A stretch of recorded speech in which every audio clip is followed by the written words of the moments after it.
കേരളത്തിലുള്ള ഒരുപാട് പ്ലേയേഴ്സ് കാണുകയാണ്. നിങ്ങൾക്കൊരു ചാൻസ് കിട്ടും. ഒരു ചാൻസിന് വേണ്ടി വെയിറ്റ് ചെയ്യണം. ആ ഒരു ചാൻസ് നിങ്ങൾക്ക് കിട്ടിയിരിക്കും. നിങ്ങൾ എത്ര ഹാർഡ് വർക്ക് ചെയ്യുന്നോ അതിനുള്ള ഒരു റിസൾട്ട് നിങ്ങൾക്ക് എപ്പോഴെങ്കിലും കിട്ടിയിരിക്കും. അതിനുവേണ്ടി വെയിറ്റ് ചെയ്യണം. ഇതുപോലെയുള്ള സുഹൃത്തുക്കളാണ് നമുക്ക് വേണ്ടത്.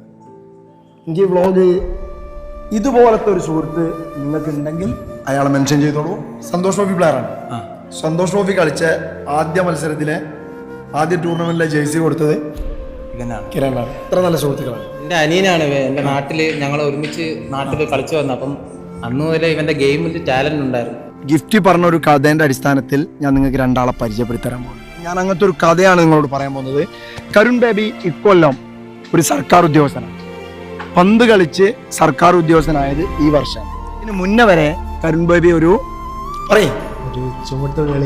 ചുമട്ട് തൊഴിലാളിയായിരുന്നു. കരുൺ ബേബി ഒരു ഗവൺമെന്റ് ഉദ്യോഗസ്ഥനായതിന്റെ പിന്നിൽ ഈ ഒരു മനുഷ്യന്റെ, ഈ ഒരു ഉറ്റ സുഹൃത്തിന്റെ മനസ്സും കയ്യും ശരീരവും ഒക്കെ ഉണ്ട്.